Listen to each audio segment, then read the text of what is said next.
E eu convido para que você abra sua Bíblia na carta de Paulo aos Efésios, no capítulo 6, e vamos ler os primeiros 3 versículos desse texto, Efésios no capítulo 6, e eu peço para que você não apenas abra a sua Bíblia, o seu smartphone, mas que você mantenha aberto. A gente vai voltar lá e vai caminhando, observando o texto e vendo as lições que esse texto tem para nós.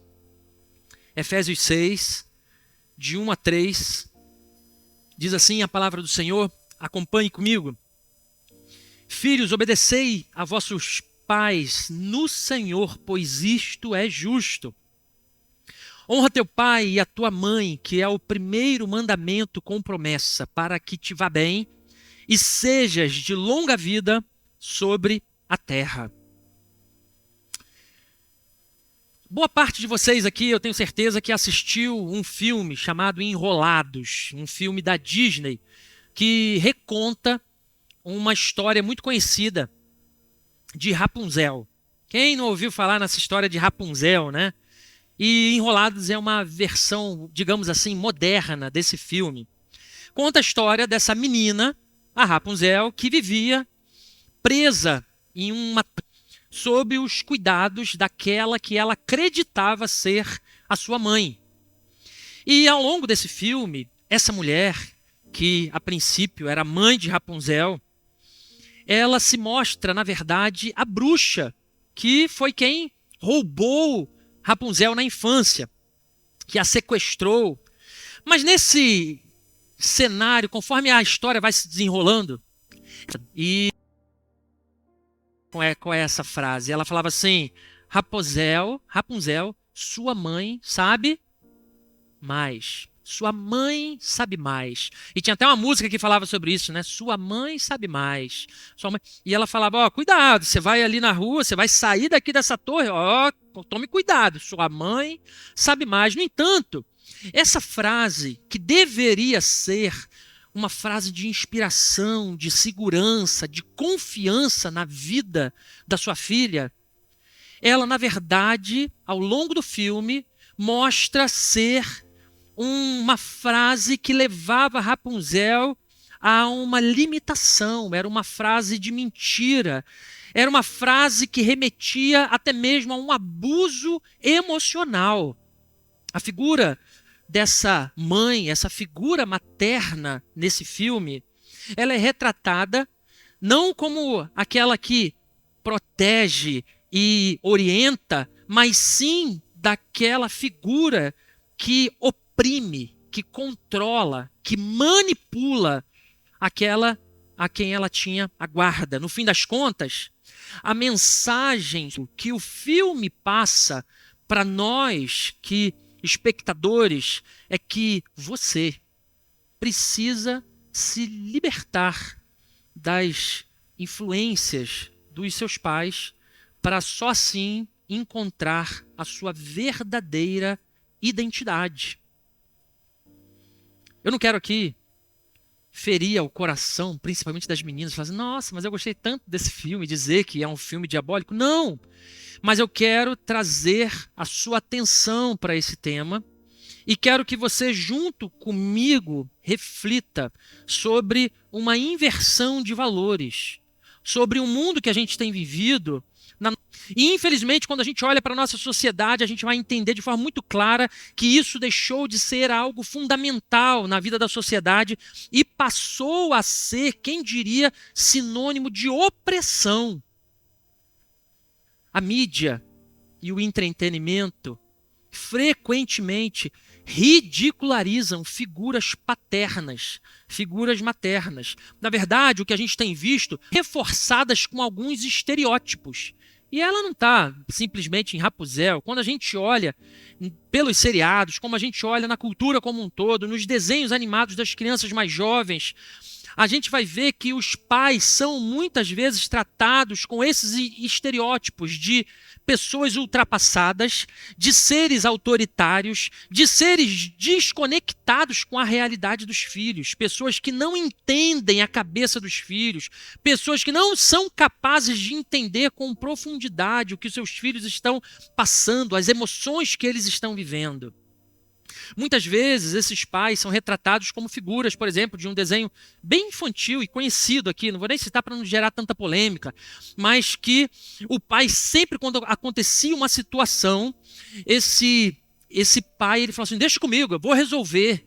E ele ia resolver e todas as vezes, 100% das vezes, dava problema e ele fazia uma pataquada, dava tudo errado e a família toda ria desse pai, até que a figura principal do desenho falava uma frase e vocês vão entender de quem eu estou falando. Papai bobinho. A cultura digital, ela promove nos mais jovens um desejo precoce de independência, de autossuficiência. Muitos dos nossos jovens, os jovens que estão nas nossas casas, muitos dos jovens aqui presentes, eles estão de olho em outros jovens que têm a mesma idade que eles, mas que já são autônomos, já têm uma vida financeira e fazem as coisas mais absurdas em troca de likes, em troca de views, e eles acham que isso é um padrão de vida a ser seguido. Quando a gente olha para a vida real, nós vemos lares completamente desestruturados, nós vemos pais ausentes, nós vemos um número cada vez maior de divórcios, nós vemos um número cada vez maior de conflitos domésticos e tudo isso contribui para uma perda de referência de autoridade, uma perda de referência de alguém respeitável dentro da casa, de alguém que deveria ser uma figura de respeito e amor. Infelizmente, a nossa sociedade tem perdido a referência de paz.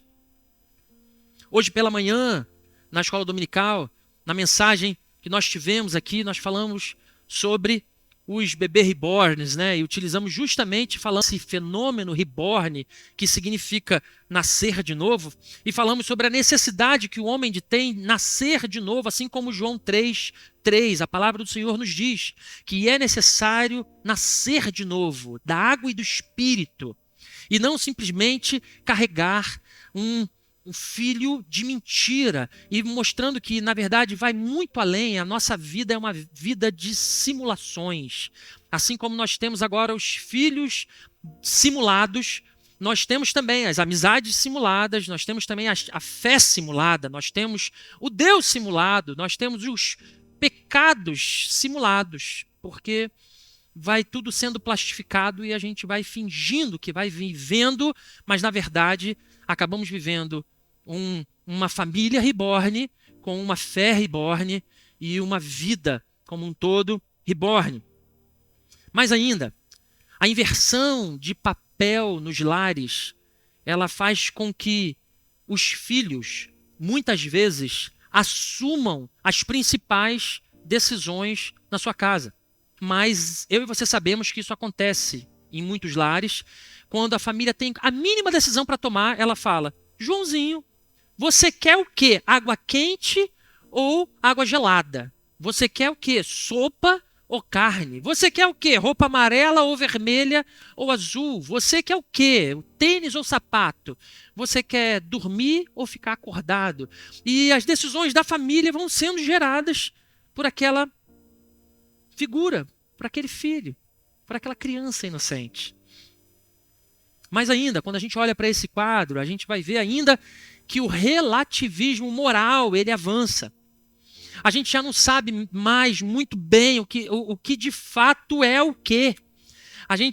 O que antes a gente chamava de feio, nem isso pode, porque as pessoas hoje falam assim, não, mas essa é a sua verdade, essa é a minha verdade. E a gente vai distorcendo coisas que antigamente eram muito claras para nós. Isso é belo, isso não é belo, isso é certo, isso é errado. E hoje, cada vez mais, a gente tem sido podado para que isso não mais aconteça. Mas a palavra de Deus, ela nos lembra que a família da aliança, ela é formada por pais que pastoreiam filhos, assim como nós falamos na semana passada.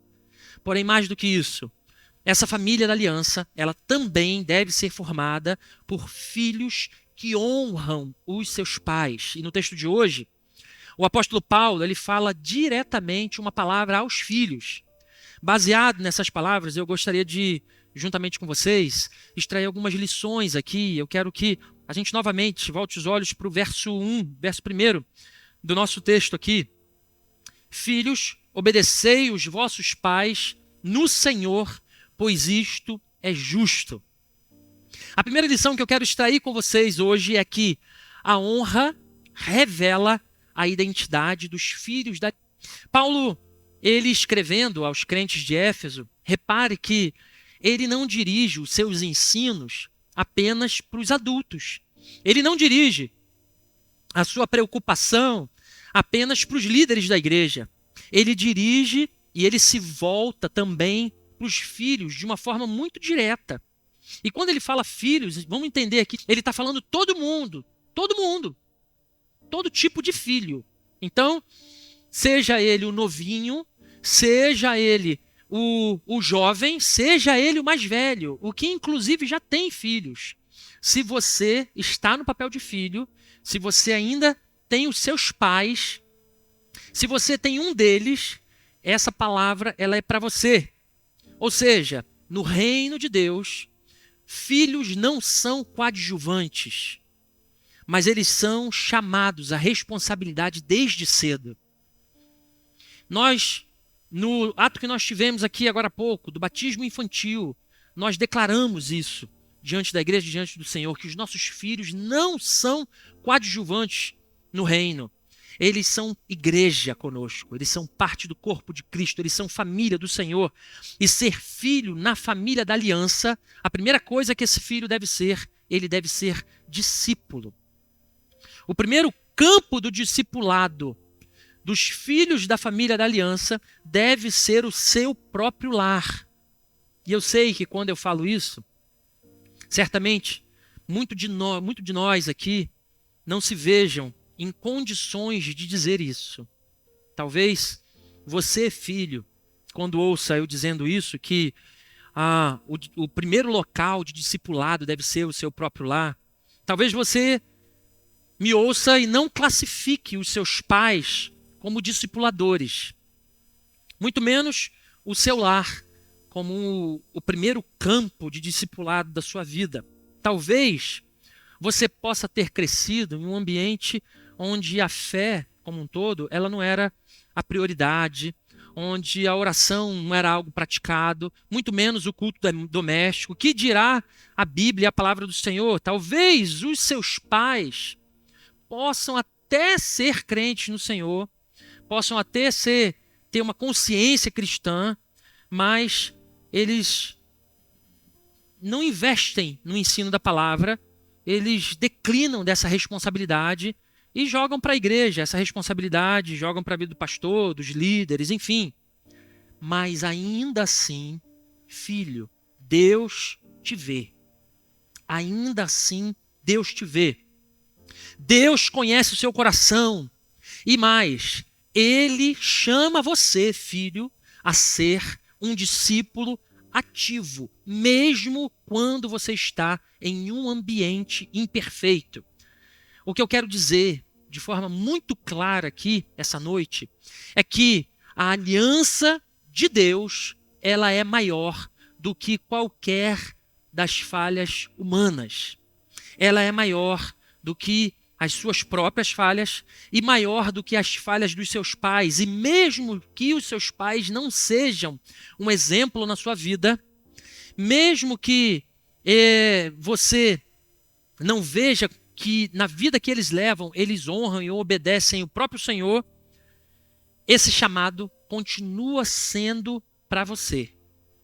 E quem sabe, pelo seu exemplo de honrá-los, de honrar o despertar de Deus na vida dos seus pais. Se você entendeu isso, diga amém. O discipulado na aliança, ele deve começar em casa, mas ele não termina ali. Ele se estende pela igreja, ele se estende na escola, ele se estende na faculdade, ele se estende na vida cotidiana, ele se torna parte de um testemunho pessoal de cada filho. Portanto, irmãos, honrar é um ato de adoração e submissão ao Senhor. Esse chamado para você, filho, é independente da figura do seu pai, independente da figura da sua mãe. Quando Deus nos chama a honrar os nossos pais, Ele deseja que esse ato de submissão, de honra, seja um ato de submissão e honra e adoração ao próprio Senhor. Esse é o desafio que nós temos como filhos. Honrar os pais não deve ser apenas um dever moral, mas existe aqui um ato espiritual de fato de adoração a Deus. Quando eu ouço os meus pais, quando eu obedeço os meus pais, quando eu honro os meus pais, eu me submeto e adoro ao Senhor com essa promessa. Porque eu sigo o propósito de Deus para a minha vida, honrar os meus pais. Esse mandamento, ele está inserido dentro de uma vida cristã como um todo. Quando a gente lê Efésios 5:21, a gente vai ver que uma das coisas que diz lá é que nós nos sujeitemos uns aos outros no temor de Cristo. Essa é a chamada de todo cristão, que nós nos sujeitemos. Ou seja, por si só, se você é um cristão, você, apesar de todas as questões que você pode ter em relação a seus pais, a vida cristã, ela é um convite a sujeitar uns aos outros. Pai, ele costumava dizer uma frase que eu repito muito para a minha vida. Quando ele me via assim, furioso, quando ele me via atribulado com alguma coisa, e mesmo que eu tivesse com a razão, ele falava assim: Cleiton, tira o chapéu. Tira o chapéu. Eu não sei se você já ouviu esse termo, mas ele significa muito para mim, porque ele me ensinava que muitas vezes não vale a pena você seguir, mesmo quando você está com a razão, mas não vale a pena você seguir com aquela indisposição, não vale a pena você seguir com aquele problema, não vale a pena você começar a bater boca, não vale a pena. Em certos momentos, o se sujeitar, ele oferece muito melhor testemunho para a vida da outra pessoa. Dessa forma, atitudes de obediência e honra por parte de um filho são formas visíveis desse filho dizer: Jesus é o Senhor da minha vida. Amém, gente? Jesus é o Senhor de todos os problemas que possam existir nesse contexto. Eu honro o Senhor. E aqui não se trata de agradar os pais por medo, muito menos por conveniência, mas de reverenciar a autoridade que Deus estabeleceu para você, filho, se submeter. A autoridade dos seus pais foi estabelecida pelo próprio Deus e nós, filhos, precisamos. O cristão é chamado a viver submisso ao Senhor em todas as áreas da sua vida, inclusive nos relacionamentos familiares. Essa honra, ela é oferecida a Deus como uma oferta viva e não apenas com palavras, não apenas com ações. Por isso, a honra aos pais, ela é tão importante, porque ela revela uma coisa. A honra aos pais, isso revela quem governa o seu coração. E se Cristo tem reinado no seu coração, filho, isso vai ser visto na forma como você cuida dos seus pais. Isso vai ser visto na forma como você respeita quem te gerou, de quem generosamente assumiu, de repente, a paternidade sobre você. Mesmo que você não seja um filho de sangue, mas de quem assumiu esse papel de paternidade sobre você. Uma outra lição que a gente pode ver aqui é que a honra de hoje, ela molda o caráter de amanhã. Quando a gente continua olhando para esse cenário, a formação do caráter cristão, ele começa na forma como nós lidamos com os nossos pais. Ou seja, jovens que aprendem a obedecer e a respeitar os seus pais, eles são muito melhor preparados para saber lidar com os conflitos, para servir com humildade o seu próximo e para liderar com sabedoria, amanhã, inclusive no mercado de trabalho. A forma como nós vamos viver na sociedade, ela tem muito a ver na forma como você se porta diante dos seus pais. Provérbios, no capítulo 1, no versos 8 e 9, diz: Filho meu, ouve o ensino de teu pai e não deixes a instrução da tua mãe, porque serão diadema de graça para a tua cabeça e colares para o teu pescoço. Olha que interessante, duas figuras que esse versículo fala. Não deixe de ouvir os teus pais, não deixe de... não se aparte do ensino do teu pai, não se aparte das instruções da tua mãe, porque isso vai servir de coroa para você, de um diadema na cabeça, e vai também servir de um colar para o teu pescoço. Essas duas figuras, elas têm um significado muito especial, que é o seguinte: quando a gente fala sobre uma diadema, a palavra quer dizer sobre uma coroa, uma joia admirável sobre a cabeça desse. Quando a gente vê, por exemplo, no Império Romano, pessoas que alçavam grandes cargos, eles colocavam uma diadema dourada na sua cabeça. A gente vê isso em alguns filmes, né? Pessoas que alçavam algum cargo, não necessariamente somente o rei. O rei também tinha uma coroa, mas inclusive aqueles que adotavam cargos de juízes, era comum uma diadema dourada, ou seja, significava um status ali naquilo. Mas ao mesmo tempo, quando a gente fala de colar, a gente está falando de domínio. E a gente entende que isso também significa domínio próprio e submissão. Em resumo, a sabedoria herdada pelos pais, quando obedecida e guardada, ela tanto embeleza, tanto adorna a sua vida, quanto ela também te traz vida com graça por quem você honra. Em contrapartida, quando isso não acontece, o contrário da honra se chama rebeldia. Honra ensina o filho a lidar com conflitos, servir com humildade e liderar com sabedoria.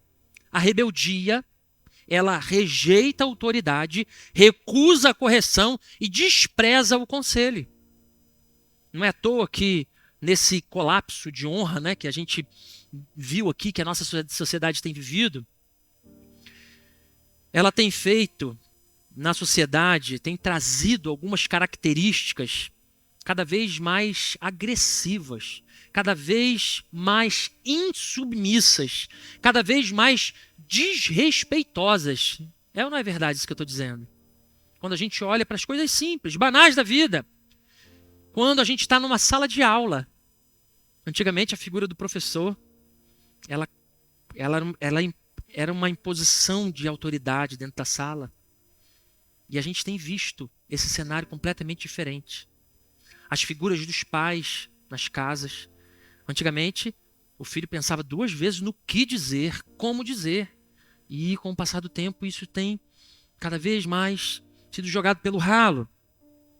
O que eu quero dizer aqui é que se você, jovem, não aprender a dizer sim, senhor, a dizer sim, senhora em casa, provavelmente você não com maturidade. E esses nãos, jovens, esses nãos, filhos, eles vão chegar. E a minha oração, o desejo genuíno do meu coração, é que quando esses nãos da vida baterem no seu coração, você tenha maturidade suficiente para recebê-los e seguir a sua vida adiante, porque isso você já aprendeu com os seus pais, na honra que você oferece a eles, na submissão que você entende sobre que você é digno, você precisa ser digno na vida deles. A criança que nunca é ensinada a respeitar os seus pais, ela tem grandes chances de crescer sem respeito ao próprio Deus, pelo próximo e até por si mesma. Esse é um caminho natural. Portanto, mandamento, e se você entende isso, diga amém. Obediência, estão, meu irmão e minha irmã, filhos, é mandamento do Senhor para a minha e para a sua vida. A palavra usada por Paulo aqui, que é traduzida nesse texto por obediência, ela traz uma ideia. A gente substitui a palavra, mas o sentido às vezes é mais amplo. E é o caso aqui dessa palavra que é traduzida por obediência. O sentido amplo dessa palavra é de alguém que ouve com atenção e debaixo de uma autoridade. Esse é o sentido. alguém que ouve com atenção, e esse alguém, ele já está debaixo de uma autoridade. Filhos obedecem não por medo, mas por fé. Filhos da família da aliança obedecem por fé. Paulo nos diz, filho, obedecei a vossos pais, aonde? No Senhor. No Senhor, ou seja, a obediência, ela deve brotar como uma expressão de uma nova vida em Cristo Jesus. Essa é a proposta de Paulo, esse é o mandamento do Senhor. E o próprio Cristo, ele é o maior exemplo de obediência que a gente pode ver. O simples fato de Cristo, que nós consideramos na teologia 100% homem e ao mesmo tempo 100% Deus, o simples fato dele ter sido obediente aos seus pais terrenos, isso diz muito. E Lucas faz questão de dizer isso no seu evangelho, quando ele relata isso lá no capítulo 2, no verso 51, Lucas 2, 51, olha o que ele diz. E desceu com eles para Nazaré, quando estava falando, né, sobre a infância de Jesus ali, aquele breve momento que é citado, quando seus pais o acham no templo, encontram no templo ensinando. E ele fala, e desceu com eles para Nazaré e era-lhes submisso. Sua mãe, porém, guardava todas estas coisas no coração. Mais ainda, quando a palavra do Senhor fala sobre essa submissão aos pais, ela também fala que Cristo também foi obediente ao seu Pai Celestial. É isso que diz lá em Filipenses 2, no verso 8, quando diz que a si mesmo ele se humilhou, tornando-se obediente até a morte de cruz. Ou seja, Jesus foi obediente aos seus pais terrenos, mesmo sendo 100% Deus, mesmo conhecendo no modo mais profundo as falhas, os defeitos dos seus pais. Ainda assim, ele se manteve submisso a eles. Ele entendia esse papel. E ao mesmo tempo, ele foi submisso ao seu Pai Celestial. Ou seja, obedecer no Senhor demonstra que a obediência dos filhos não é apenas um costume social, mas um dever cristocêntrico, fundamentado na realidade de que Cristo é o Senhor sobre todas as áreas da minha vida, inclusive na família. Obedecer aos pais, então, é bem mais do que isso. É um ato espiritual, é um reflexo da obediência ao próprio Cristo. Depois ele continua, no verso 1, ele termina o verso dos pais no Senhor. Como é que ele completa? Pois isto é justo. Obedecei os vossos pais no Senhor, pois isso é justo. Quando Paulo diz que obedecer aos pais é justo, ele não está dizendo apenas de um conceito moral aqui, né? Mas a palavra utilizada para justo aqui, significa aquilo que está alinhado com a justiça do próprio Deus. Ou seja, aquilo que na proposta de Deus, na visão de Deus, na forma como Ele colocou, na linha reta que Ele traçou, quando você se coloca em obediência ao Senhor, você está se colocando, você está caminhando por essa linha que o próprio Deus traçou para você. Por isso que Paulo não escreveu, ele não disse isso. Filhos, obedeçam aos seus pais porque isso é conveniente. Não. Ele diz, filhos, obedeçam aos seus pais porque isso é o certo diante de Deus. Por isso, quando filhos obedecem aos seus pais, vocês não estão fazendo simplesmente o que é certo na sociedade. Vocês estão vivendo alinhados com a própria justiça de Deus e refletindo o caráter de Cristo na vida de vocês. Ou seja, a primeira lição que nós temos, a honra revela a identidade dos filhos da aliança. Sigamos para o verso seguinte, o verso 2, que diz lá, honra teu pai e tua mãe, que é o primeiro mandamento com promessa. Ou seja, honrar é mais do que obedecer. Quando nós falamos de obediência, nós vamos notar aqui que quando a gente fala de obediência, a gente fala de algo que é temporário, né? E eu não sei se você já parou para pensar nisso. Quando a gente fala de obediência, a gente está falando sobre um período ligado à infância e à adolescência. Ou seja, enquanto você está lá na casa de papai e mamãe. Mas honra é coisa permanente. Quando você está dentro da casa dos seus pais, e a maioria de nós aqui já ouviu isso, né? Essa frase. Quê? Como assim? Enquanto você estiver aqui, quem dá as regras sou eu. Não é assim? Várias vezes, muitos de nós, se não a maioria, já ouvimos isso. Depois, quando você tiver a tua casa, tudo bem. Mas enquanto você estiver aqui, quem dá as ordens aqui sou eu, meu caro. É assim que acontece. Mas honra, ela envolve respeito, envolve gratidão, envolve reconhecimento, envolve cuidado. Honra envolve outros tantos nas palavras que nós dizemos, nas atitudes que nós tomamos e nas decisões que envolvem os nossos pais. E esse mandamento que o apóstolo Paulo cita aqui nesse verso, né? Porque o primeiro mandamento, ele é o quinto mandamento que está lá em Êxodo 20, no capítulo 12. E quando a gente olha para os mandamentos como um todo, tem uma tradição teológica que fala o seguinte: a gente sabe, à luz da palavra, né?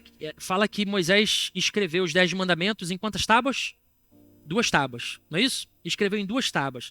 E muitos entendem que provavelmente essas 2 tábuas elas tinham 2 diferenças, que era o seguinte: se você olhar o primeiro mandamento ao quarto, você vai reparar que eles se referiam a relacionamentos com Deus. Então, por exemplo, ele começa lá, primeiro mandamento: não terás outro Deus diante de mim, não farás para ti imagem de escultura, não tomarás o nome de Deus em vão, guarda o dia do Senhor, sábado, para o santificar. Eles estão relacionados. A partir do quinto, eles são chamados na teologia da segunda tábua, porque eles consideram assim, que como houve essa divisão, relacionamento com Deus, relacionamento com o próximo, você vai ver que a partir do quinto mandamento, ele começa o relacionamento voltado com o próximo. Ele fala: honra teu pai e tua mãe, não matarás, não adulterarás, não furtarás, não dirás falso testemunho, não cobiçarás. Ou seja, a partir do quinto em diante, ele está falando de relacionamento aqui, terreno, com os nossos próximos. Entende que quando ele começou essa segunda fase de mandamentos, mandamentos que estão envolvidos aqui nesse plano, o primeiro deles qual é? Será que isso não tem um peso? Certamente que sim. Porque quando ele começa o primeiro, que é o relacionamento com o próprio Deus, o que ele está dizendo quando ele diz: não terás outros deuses diante de mim? Ele está dizendo: me honre também, me honre com as suas atitudes. Não terás outros deuses diante de mim é o primeiro do relacionamento do homem com o próprio Senhor. Honra teu pai e tua mãe é o primeiro que Deus dá de direcionamento para nós, entre o nosso próximo. E quando a gente vê esse processo, né, das 2 tábuas, a gente vai entender que quando Jesus fala em Mateus 22, que ele faz essa síntese da lei, Jesus faz basicamente essa mesma divisão. Quando ele fala assim: amarás o Senhor teu Deus de todo o coração, de toda a tua alma e de todo o teu entendimento. Esse é o grande e primeiro mandamento. E o segundo, semelhante a esse, é: amarás o teu próximo como a ti mesmo. Destes 2 mandamentos dependem toda a lei e os profetas. Ou seja, na síntese que Jesus fez, ele separou esses 2 campos. E é da forma como a gente consegue observar. Ou seja, quando Deus começa a tratar sobre relacionamento, honrar pai e mãe é elencado logo de cara, na primeira posição. Esse é o primeiro mandamento com uma promessa real de bênção, uma promessa direta na vida daquele que obedece, para que se prolonguem os seus. Em Êxodo 20, no verso 12. Honre o teu pai, a tua mãe, para que se prolonguem os teus dias na terra. E Deus aqui não está dizendo simplesmente assim: se você obedecer o seu pai e sua mãe, você vai ganhar 10 anos. Se você obedecer bem, vai ganhar 20. Não, não é isso. Não é um cálculo matemático, não é uma fórmula mágica. Essa promessa, na verdade, ela aponta para uma verdade espiritual, que onde há honra, há preservação. Onde a desonra, há colapso. É isso que quer dizer. Onde há honra, existe paz no lar. Onde há desonra, existe guerra na família, existe confusão. Onde há honra, há bênção que atravessa gerações. Onde há desonra, há maldição. E essa maldição se repete no ciclo familiar. Onde há honra, há uma sociedade mais justa, mais equilibrada, mais saudável. E onde há desonra, há uma sociedade mais violenta, mais caótica, mais adoecida. É isso, é isso. Onde há honra, Deus se agrada e nesse processo ele se manifesta. Onde há desonra, Deus se entristece e o que se aproxima da vida daquele que desonra é a disciplina do Senhor. Quando nós falamos de honra, nós falamos de um caminho de vida, e quando nós falamos de desonra, é fácil de entender que nós falamos de caminhos de morte. Filhos que honram são herdeiros da promessa e da fé. A primeira lição que nós tivemos aqui, a honra revela a identidade dos filhos da aliança. A segunda lição, a honra é um mandamento com promessa. E a terceira lição, nós vamos para o verso 3. Leia comigo, aqui acompanhe. Para que te vá bem e sejas de longa vida sobre a terra. É isso que diz o verso 3. Para que te vá bem e sejas de longa vida sobre a terra. E a terceira lição que eu quero fazer para você, trazer aqui, é que a promessa, essa promessa é de bem e de para uma longevidade de vida e tudo mais. Mas quando a gente olha para isso, a gente vai ver que essa longevidade ela tem um caráter um pouco mais profundo. Quando a gente fala de uma vida longeva, Paulo estava se referindo a uma vida que vale a pena ser vivida. Filhos, a obediência no lar promove a estabilidade para o seu lar e gera um ambiente de confiança entre vocês e os seus pais. Gera um ambiente onde a bênção do Senhor se repousa. E um lar onde os filhos honram os seus pais, é notável que, na maioria dos casos, esses lares sejam saudáveis.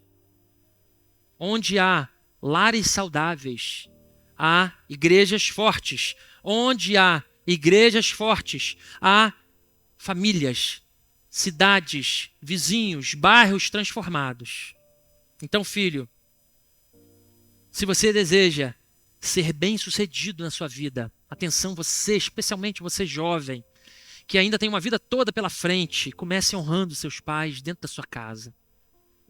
A honra no lar, ela é como uma semente que floresce na sua vida e que vai servir de bênção para depois do seu lar, que vai servir de bênção na sua vida como um todo, que vai servir de bênção nos seus estudos, que vai servir de bênção nas suas amizades, que vai servir de bênção no seu trabalho, que vai servir de bênção no seu casamento, que vai servir de bênção quando você se tornar um pai, se tornar uma mãe.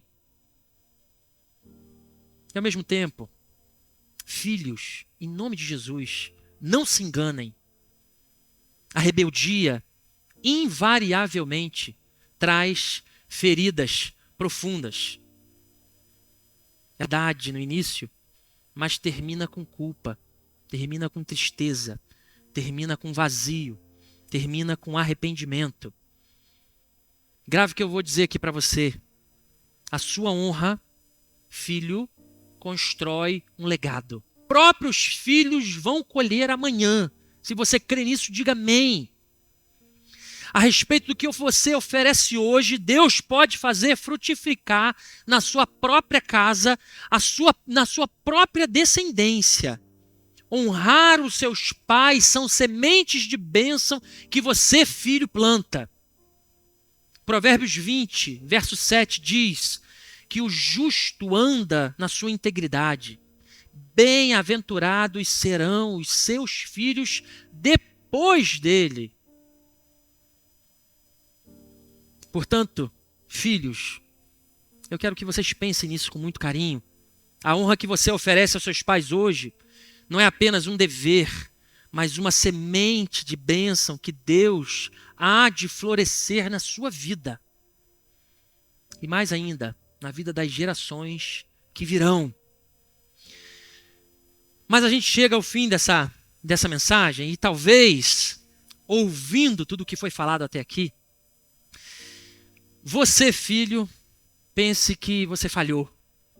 Talvez você, diante do que a gente olhou e observou aqui na palavra, você olhe para a sua história e observe que talvez na sua vida você tenha tomado alguns passos de desonra, passos que você decepcionou os seus pais, talvez por palavras duras, talvez por rebeldias do seu coração, talvez por um distanciamento, talvez por frieza, talvez por falta de diálogo, talvez por atitudes que você tomou, por erros que você cometeu.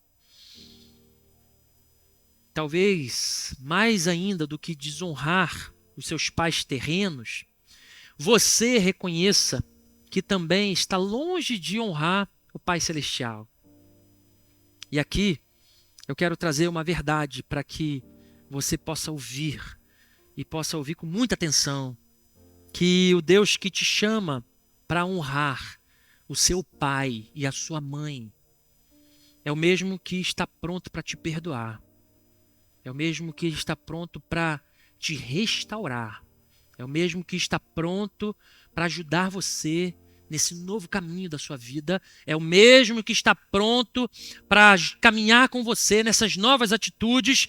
É o mesmo que está pronto para reescrever a história da sua vida. Filho, em nome de Jesus, se você se vê num caminho de desonra, que em nome de Jesus você se converta e faça um novo caminho, um caminho de honra, um caminho de submissão, um caminho que você agrade, em um caminho de reconciliação. O caminho de honra é um caminho de recomeço. E se seus pais ainda estão vivos, ainda dá tempo de restaurar, de pedir perdão, de se reaproximar e de se reconciliar. E se por alguma razão isso não for mais possível, se você entende que desonrou os seus pais e isso não é mais possível presencialmente, então seu coração e viver uma história marcada pela honra, pelo amor e pela graça a partir de hoje, em nome de Jesus. Se você se percebe longe do Pai Celestial, entendendo que muito além de honra e desonra, existe um relacionamento frio, distante do Deus Todo-Poderoso, do Deus que criou você, assim como o pródigo, uma parábola muito conhecida. O Pai também te espera de braços abertos. Ele deseja te receber, te restaurar, ele deseja te chamar de volta para casa. E quando Deus restaura um coração, ele também restaura os relacionamentos, ele também restaura a família, ele também restaura um futuro. Por isso, diante de tudo que nós falamos aqui, eu quero convidar para que você feche seus olhos.